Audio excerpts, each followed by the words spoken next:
Dear viewers at TFK Luminary Publishers, it's yet another moment of joy, having recently published General Katumba Wamala's book titled Endurance, published Canon Dr. Apollo Mutunji's book entitled Trust, and also most recently published Professor Ezra Suruma's book titled Facing Namugongo. Here now we bring you Rebellious Hope.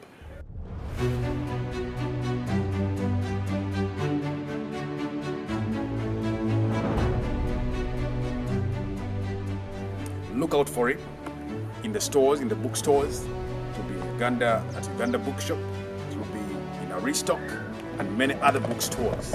Look out for it. It's got a very strong inspirational story that you don't want to miss. So see you there at the Uganda National Theatre on the 26th of this month of June at 5 p.m. We'll have this book released to you to your benefit. And also, as we have our saying at TFK Luminary Publishers, as food is to the stomach, so is reading to the brain. And so for every author that releases a book, he or she serves us with a delicious meal, a transformational meal for our brain. Let's go for it. God bless you.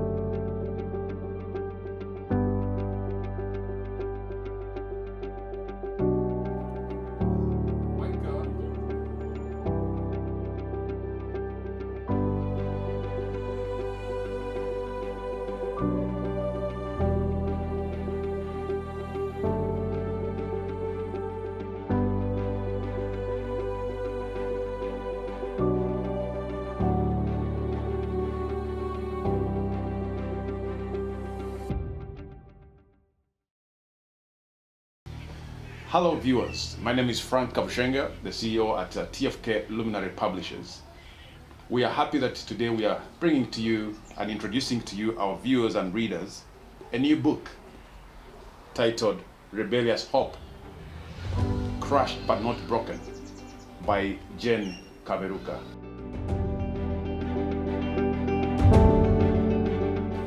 Jen, I'd like to congratulate you upon working on such a lovely book and bringing it to completion and positioning it for launching.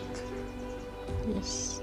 So, dear readers and the viewers out there, we have a new book that is that has an interesting title that we would want you to look out for.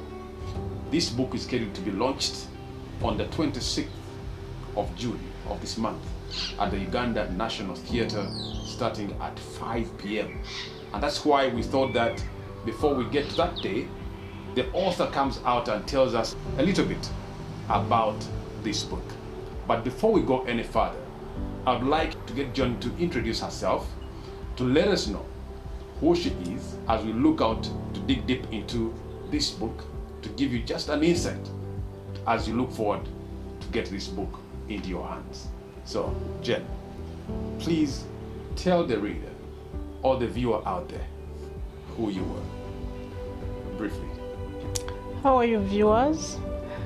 My name is Jen Kaberuka. I'm a mother, I'm a grandmother, I'm a retired civil servant, and I am an author, and I'm a Christian. I can't forget that. Wonderful. So, Jen, whenever a book is written, many out there have the perception that writing is never an easy job. And to some extent, they are very right.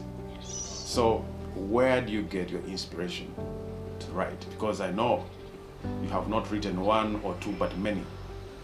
So, where do you draw the inspiration to put pen to paper?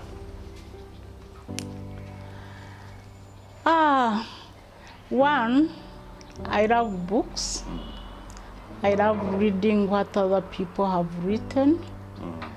And for me, when I'm actually holding a book in my hand, I never think of it as just papers that are bound together. I think of it as holding somebody's mind, somebody's brain in my hands. Okay. And so I have a reverence for the written word.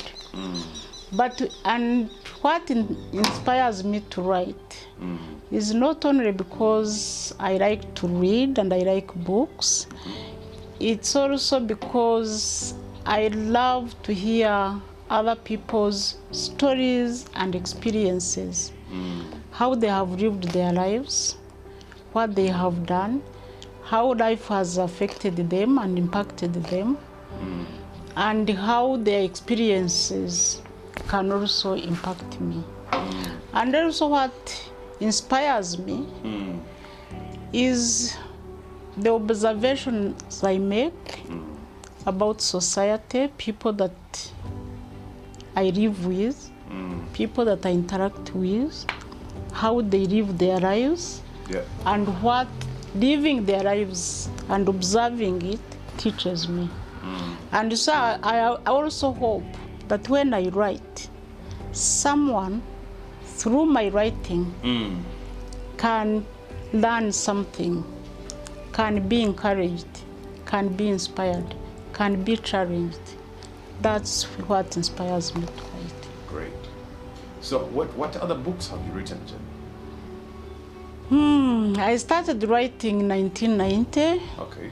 The reason I wrote that first book, Has God Forgotten Me, is because while I was in hospital, when I started to recover, I wished I could find a book that someone had written who had gone through what I was going through.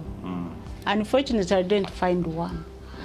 And so, when I got better, although I didn't recover fully, but when I got better, I thought someone out there might be encouraged by how I have lived through the experiences I lived through.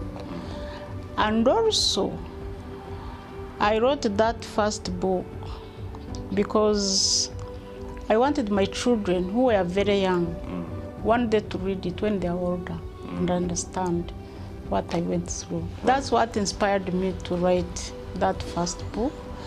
So after Has God Forgotten Me, I wrote another book, Silent Patience. That book, again, is about really the society, the traditions that we still practice, that I think no longer have a place in the world. I touched about marrying off girls when they are young, girls getting out of school because they are pregnant. I think I expressed the view that if a girl gets pregnant while in school, there should be a way parents or government can help her. Create a supportive environment for them. Yes, to go back to school after she has given birth. So there are those traditions and other societal behaviors that I noticed that I thought should be changed. And that's what made me write Silent Patience. Then after that, I wrote another book called The Cherished Grass Widow. This one is a novel, but it's one woman is search really for love. For love. Yes, and love is my big thing. I love love, and so you're not alone. Hopefully, there are men out there who love love and are not finding it or are not giving it. But I love love, and so that book is a love story of a woman's search for love. And then after that, I wrote another book. I wrote a book called It's Natural Darling. It was published by East African Educational Publishers. It's a book for young girls, you know. It introduces the changes that a young girl of about 12, 13, what changes can happen in her body, and how to deal with it. Then I wrote another book. How many have I talked about now?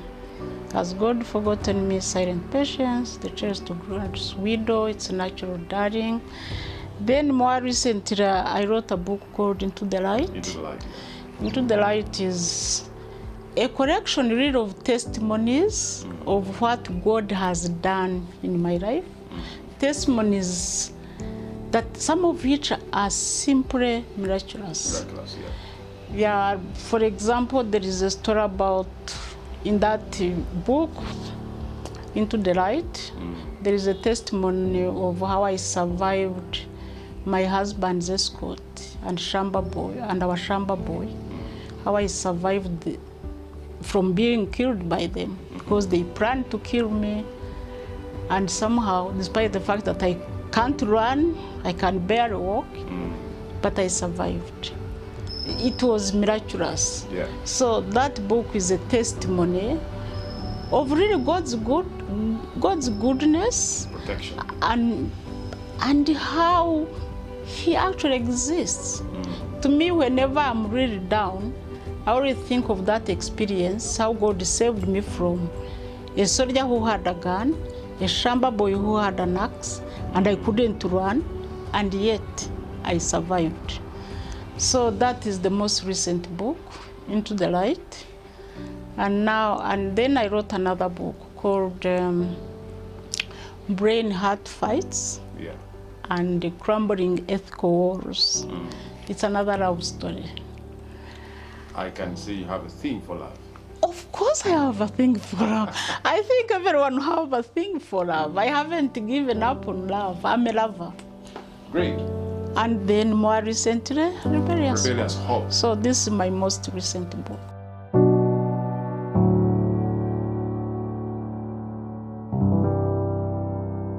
How would you best introduce Rebellious Hope to your readers and the audience at large? Rebellious Hope. I think Rebellious Hope is the way I have lived. Yeah. First of all, many people ask me why I used rebellious hope, a seemingly negative word, before hope. Yes. But if you look at rebellious hope in the context of the whole title, you would actually realize that rebellious hope is a good thing and it's a positive word. Because in this case, what rebellious hope means is that that defiant hope that stands tall in spite of circumstances that would have otherwise destroyed it. Yes. It's an unyielding hope. Yeah. Hope that does not go away simply because of harsh circumstances. So we know that rebellious really usually is something stubborn or someone who's stubborn. That's when we use rebellious. And so in this case, rebellious hope is a hope that is stubborn, that won't give up, no matter how many times a person falls. Rebellious hope will give them the courage to get up time and time again. Yes. And it is for that reason that probably we have a book to talk about. Yes, I think rebellious hope is born out of my own experiences. I feel that I'm still here, by of course God's grace, but also by my resilience, and in a way by the fact that I live with a spirit of rebellious hope. It doesn't matter how many times I fall, because of that rebellious hope, I get up. I not only get up and stand, but I get up and move. I don't allow circumstances to keep me down. And so it's that rebellious hope that in a way has kept me alive and also helped me to achieve whatever it is that I have achieved. And in my opinion, I have achieved quite a lot. brave. How easy was it to zero in or finally take Rebellious Hope as a title? I know when preparing a book, titles are another hurdle to go over. Actually, Frank, as you know, we wrote more or less this book together. You supervised it in a way. Yeah.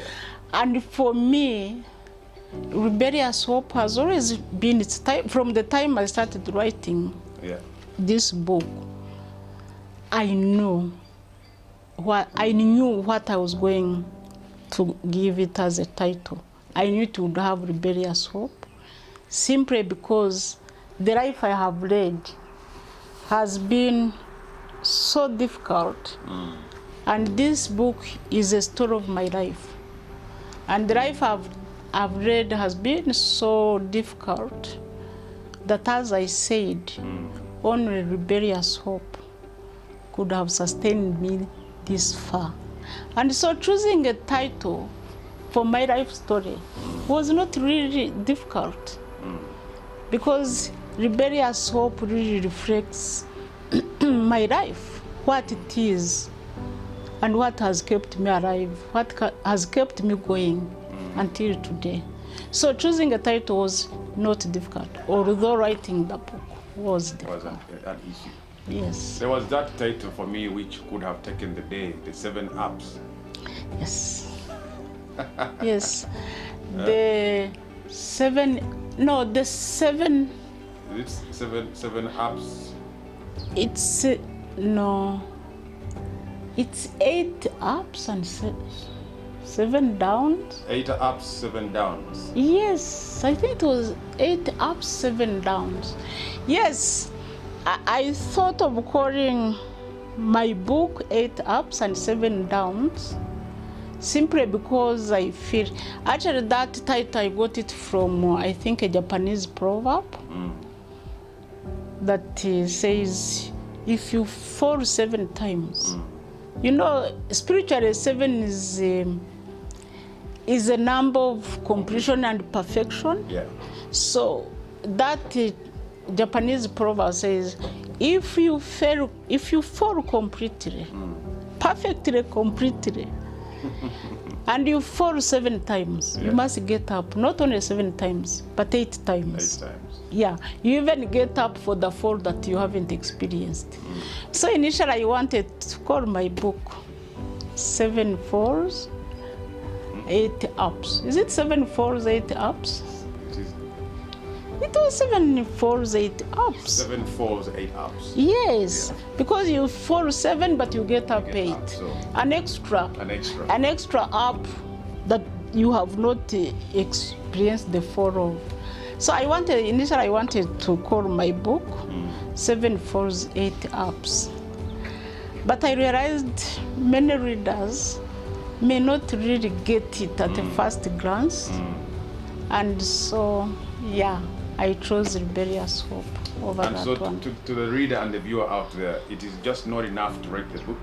There are many hurdles. So when you have finished the book, then you have a title to deal with. I know. But me, thankfully, I had a title before I even had a book. Yeah. So now, we would love now to go deep into the story. And for the viewer and the reader out there, we may not give you the depth of it all because we want you to get this book. So, Jen, this is your life story, dating back from the time you were born. Yes. And we actually talk about your parents. Yes. We go on to really dig deep into your journey. What can you give us in its smallest snippets as possible to get us an insight into the story, especially how you start? And because I readily see, when you see this title, I readily see that this rebelliousness of hope did not come midway your life. No. It was something that actually you started with.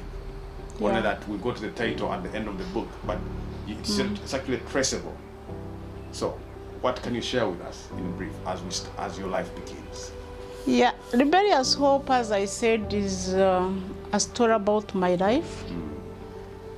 And my life from the beginning wasn't easy. I want to go into the detail of that, but For example, Yeah. I was born with one kidney instead of two. Yeah. That alone, I don't know. I think it is set. It is set a pace for my life. Yeah, for what my life was going to be. I didn't know I was born with one kidney until I was 26. But all along I lived with one kidney and I didn't know that I had only one kidney. And so for me, my life from the word go, it was like I was destined for challenges. So I was born with one kidney, that was the first hurdle. And then I became a refugee at about 4 or 5. I became a refugee child when I was very young. I barely remember my years of my country of origin. I barely remember anything. So from being born with one kidney, now I become a refugee. And then, living as a refugee is tough. It's most tough. Of us hear about it, but you haven't lived it. To leave your nationality somewhere and have to forge a way to leave. Being a refugee is very hard. Being stateless, without a state, not belonging, it's very traumatizing. But as a child, I did not fully grasp it. I did not fully understand what it meant to be a refugee. But later, as I grew up, I understood the disadvantages of being a refugee. And for me, I haven't yet found advantages of being a refugee. For me, it's negative. Maybe probably that gives you another day to leave. Absolutely, yes. Maybe because if you are a refugee, at least, yes, it gives you another day to live. Instead of this, you live. But you live without dignity, really, because you don't belong. So it's tough.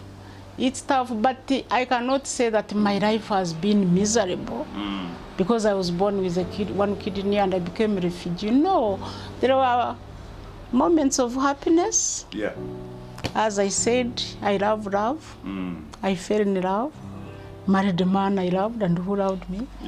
I had children. So they were good times. But for the first years of my life, despite being a refugee, I was happy. I was a happy person.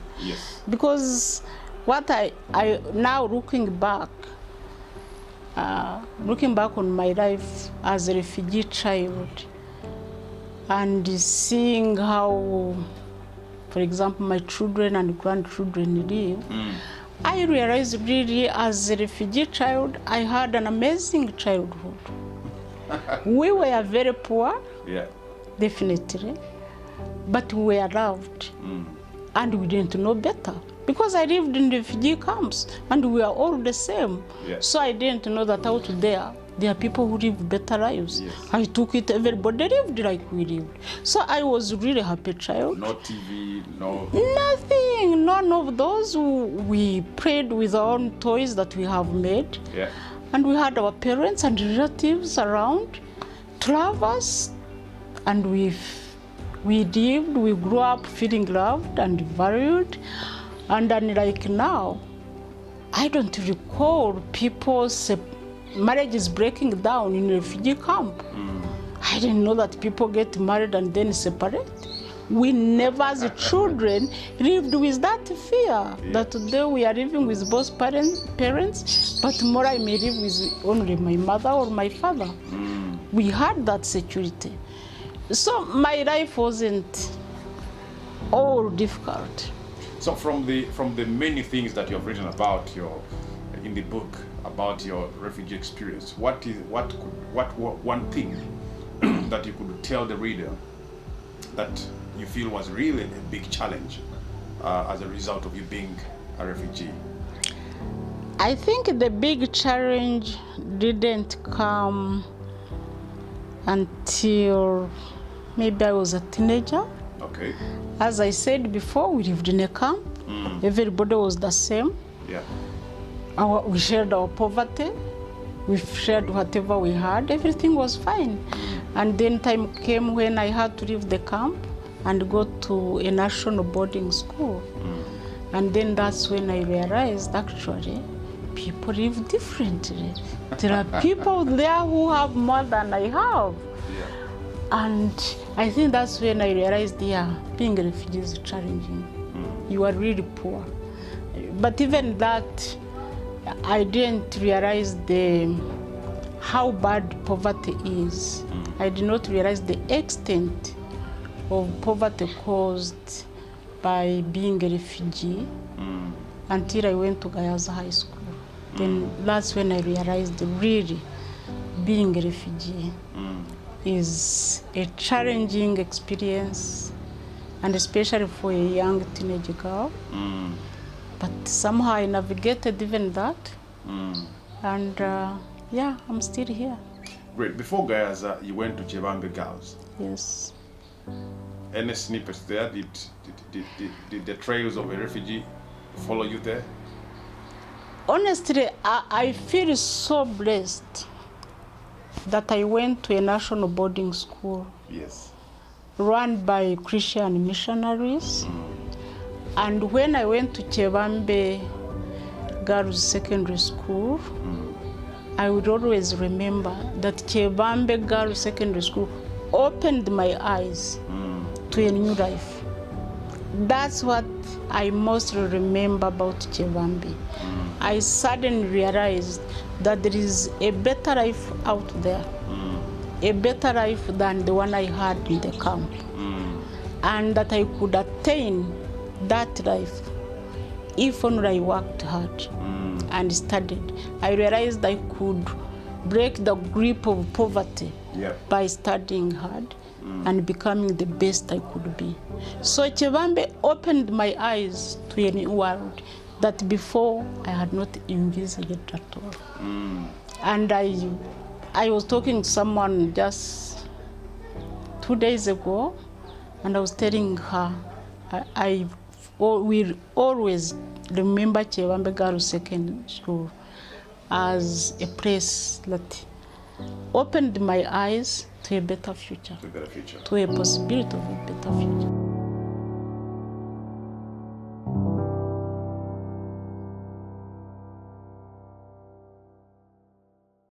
So Jen, thankfully you go through all the thickness and thin of life, your formative stages, and now you are a family woman. You have children, you have grandchildren. What do you have to tell the reader briefly about that phase of motherhood? Wow. I think for me, honestly, Frank, the best thing that has happened to me is to be a mother. Okay. That's the thing I feel has made my life rich, fulfilled, rewarded. I simply love being a mother. And sometimes I talk to other women and some think men have more advantages in society. But me, I feel so blessed that I was born a woman. Great. Because I got to be a wife, I got to be a mother. The most rewarding experience of my life. Yes. So when I tell you, yes, I am a mother and I'm a grandmother, and there is nothing like it. Actually, we should have started with the wife aspect, because the wife comes before the mother. Absolutely. Tell us about the wife experience. I loved being somebody's wife. I think from the time I was young, I always hoped that I would marry someone and would have a family, a beautiful family, a loving family. And for a while, I had that.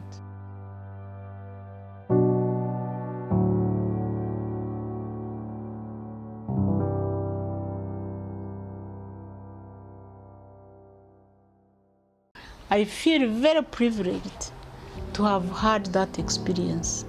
of being somebody's wife who loved me and being a mother to amazing children. So what can I say about being a wife? For me, it was a fulfilling experience. Great.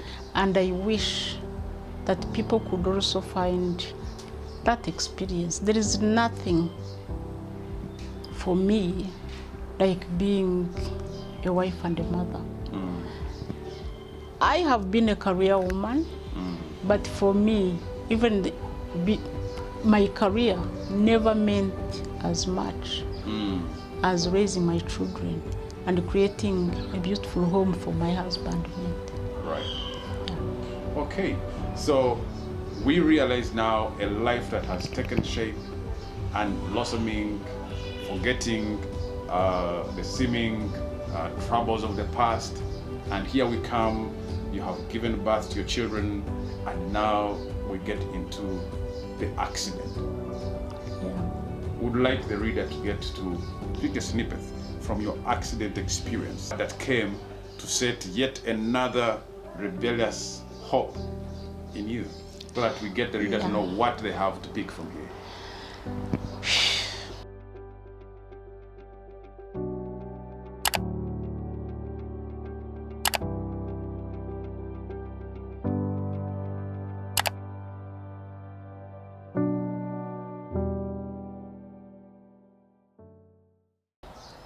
Yes, the accident was a bad thing, a horrible thing.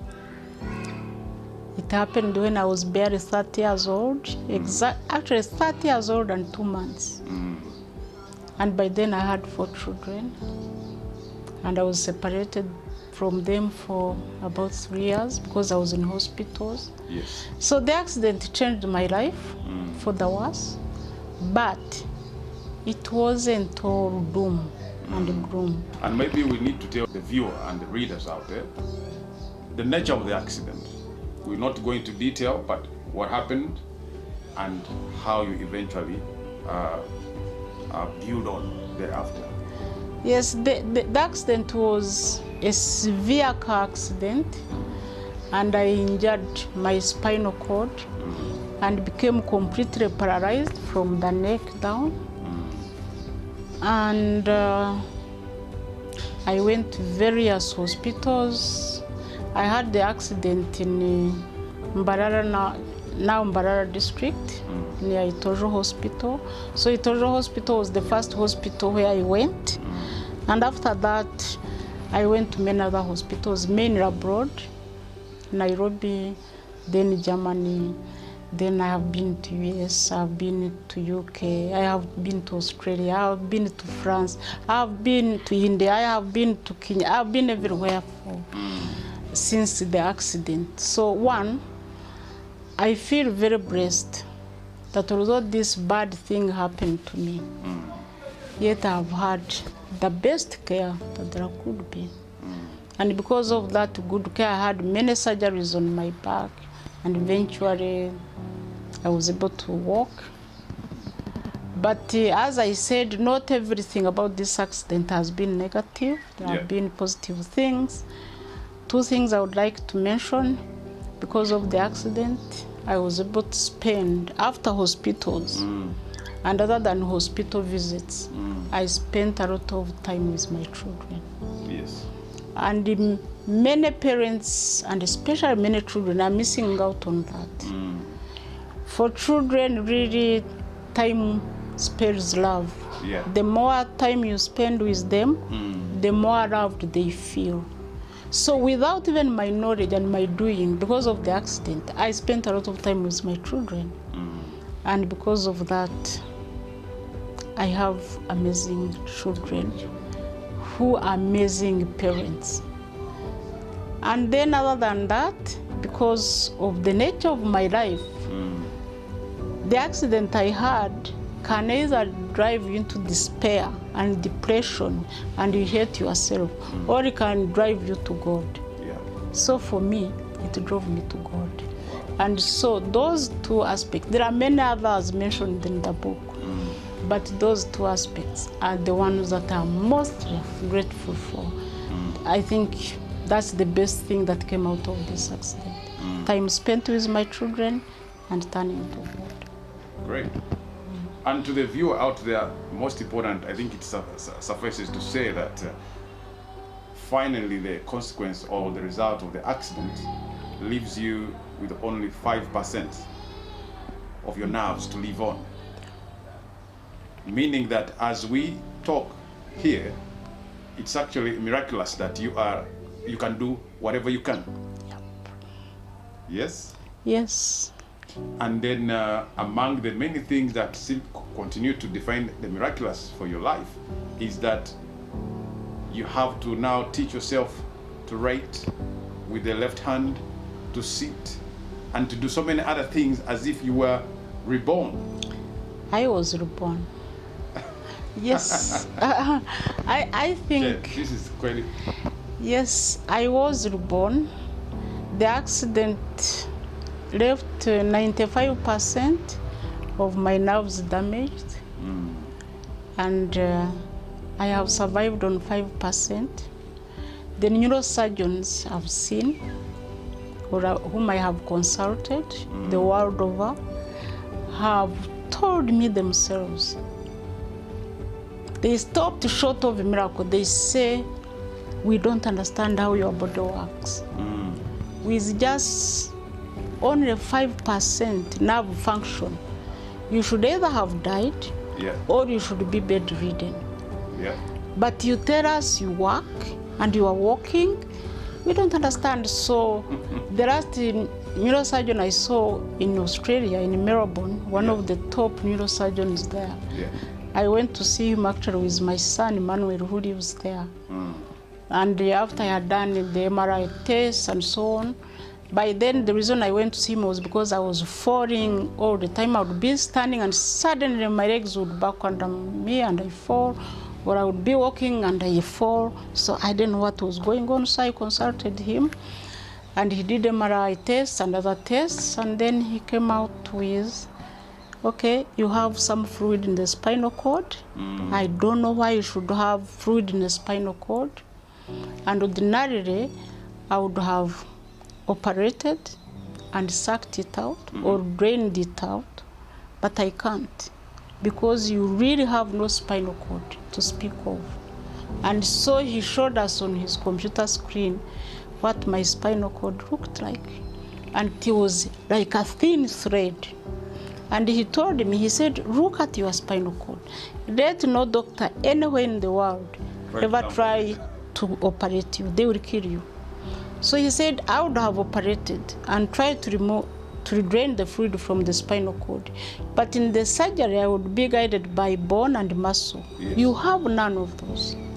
And then he told my son, he said, you need to buy your mother a wheelchair, because she can't afford more falls and she shouldn't be walking. I don't understand how her body works, but she shouldn't be walking. She should be bedridden. And at the end of the whole consultation, he told me, Mom, I'm sorry, I can't help you. But I don't understand how your body works, but buy a wheelchair. That was in 2009. And I told my son I wasn't buying a wheelchair. I did not want to be. I had been in a wheelchair before, while I was in Germany, when I was starting to recover, and I didn't like wheelchairs. So I told him, I'm not buying a wheelchair. I'm not yet ready to go in a wheelchair. And so we didn't buy one, but 5 days after that, the doctor had warned us that I should not fall. I fell in the bathroom. So, and my son was saying, Mommy, the doctor told us you shouldn't fall. The doctor, but yeah, the fall, I fell. After some days, I regained my balance and I came back and I continued working. So my life has really, really been miraculous, and doctors have told me so. But the 5% nerve function is now not functioning that well anymore. Some organs are starting to malfunction, which I expected. I'm science trained, so I understand a bit of science. and I knew this would come. But I'm not here because of doctors and the surgeries they have done. I mean, seeing doctors did help, but really I'm here because of God. And even all the neurosurgeons I've seen, I've told one actor in Nairobi who did all the surgeries on my back. He was an Italian doctor. He has now passed. But when I came from Germany and I went back to Nairobi to have the metal plates in my neck removed, he almost fell from his chair. He said, "Mrs. Kaberuka, you are walking?" And then he said, "You know, let no one ever tell you a lie that we thought you would live, let alone walk." And this was a professor, Professor Roberto Renato, an Italian neurosurgeon. He said, "We didn't think you would live, but as doctors, we didn't want to give up." And here you are walking. So really, Frank, I'm a walking miracle. Right. Now, in all this, how does, first and foremost, your husband respond to this? And how do the children live with this situation, especially the accident bit? When I had the accident, the children were very young, and suddenly Mommy just disappeared, because when I had the accident, we were going to Kabari, my husband's birthplace. They have planned the party, the welcome party for us. Strangely enough, I don't remember why we didn't take the children with us. We left them behind. And so when I had the accident, I had gone and I told them we would be back in 2 days. But I didn't see them for months, and then later for even years. So my children were affected by the accident, by my absence. Many friends used, when I got better and I could have telephone conversations with my friend, they would tell me my children had withdrawn, were all withdrawn, and they cried a lot. Yeah, so it affected them when they were little. But as they grew older, and they've watched me struggle with life after the accident, it has made them more compassionate, I think. My children are very compassionate. And also every year, they realize that they are very lucky that I'm still here. And they say so. And all my children are God-fearing children because of all this. So, yes, it affected my children, some in negative way, some in not so negative. And the accident actually impacted my marriage, because my marriage did not survive the accident, which for me is not a surprise, because I don't know how many men would live with a wife who is partially paralyzed, lives in constant pain, and they can't help. It would be quite draining.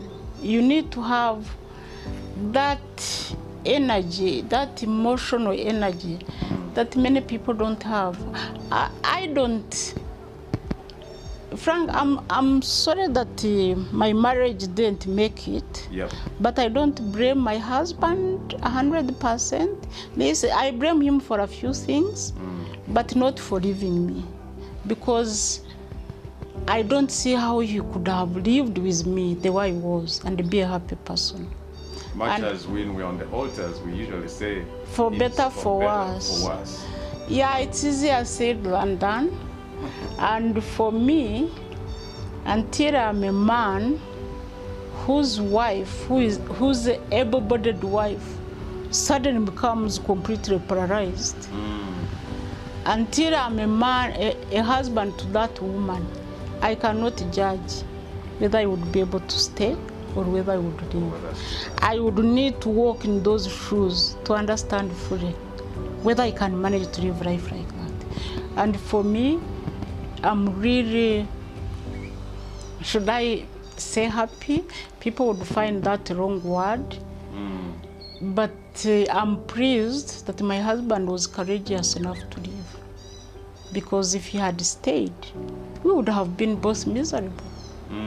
Yes, because look, when the accident happened, none of us had any counseling of what to expect, what the changes we should expect in the future. The future looked so dark. We didn't know where we were going. The focus was on the body getting back to shape. Yes, and there was no focus on our mental well-being. Yeah. He didn't receive counseling, I didn't receive any counseling, and yet we were going through this change. This change was so negative. So I'm happy that he went, and I hope he's happy, and I'm happy too. Something comes to mind. How did you deal with that emotional thirst and quenching that? Did you have any priest on besides you? How did you work with that? How did God take you through that? I think God himself has done that bit in his own special way. But God sent people in my life that I call my earthly angels. We will not go to that side, lest we give the reader the whole story, the viewer the whole story. Yes. Now, it all done, we thank God that you find a way to get back to Uganda. Yes. Again, miraculously, you're back to work. Where and how? How does that happen? Yeah. Frank, getting back to work. That's the least anyone would expect. Even me, I didn't expect that I would ever work again. And when I left Germany to come back to Uganda to live as a disabled person, I thought I was going to just try to survive, be home. And I never thought of work. Until 1991, I sank into depression. I think what has helped me in hospitals to not sink into depression was because in hospital you are with people with various disabilities, so you feel at home. And then I came back to Uganda and I'm surrounded by able-bodied people. And not only that, I'm a wife and a mother, and I cannot fulfill those roles as well as I used to. So it should not have come as a surprise to me that in 1990 and 91 I sank into depression. And on top of this, I didn't know how depression looked like. So I was depressed, but I didn't know I was depressed. I was just having various ailments, going from one doctor to another. One is malaria, another is what? Until I met my current doctor, Dr. Silva Bahendeka. He, going through what I told him and my various ailments, he realized I was depressed. And I think in his wisdom, and he was right, he told me I needed to go back to work. He told me, yes, you are physically disabled, but your brain is fine, so you can work. I told him I don't want to work, I don't need a job. He said, no, you need a job. And he said, actually, you need a job more than most people because your medical bills are very high. And I said, no, my husband will pay them. He said, yeah, but you still need a job. So I refused to look for a job. But every time I went to see him, because I was still depressed and he's still getting ailments, yeah, he would still say, have you started looking for a job? Have you started looking for a job? Until I gave in and I looked for a job. Where did you find one? With the Inspectorate of Government. Great. I simply made an appointment with the then Inspector General of Government himself. And I went to him. And I think when I appeared in his office, he assumed I had brought a complaint. Was that Jotham? No, that was Mr. Augustine Ruzindano. Ruzindano, yes. Yes, he was the first Inspector General of Government. Yeah.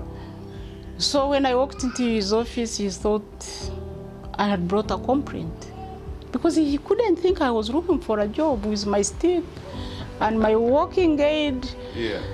Yeah, there aren't many disabled people in Uganda who hold office jobs. Actually, we know that. Rebellious Hope. Yes, yes. So when I walked into his office and I told him why I was there, he was shocked.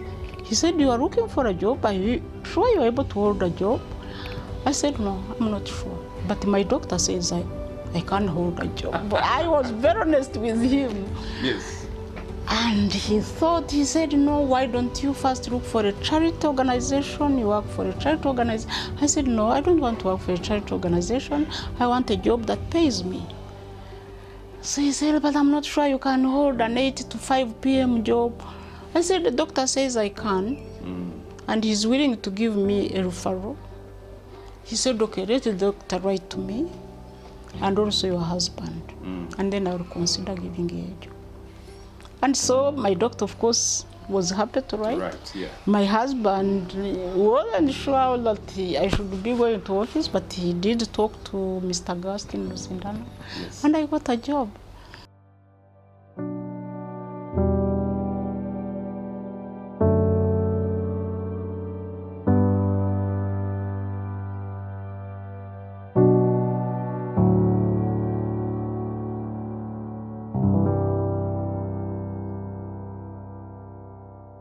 And I started at the lowest level, and by the time I retired, I was a senior principal in that office.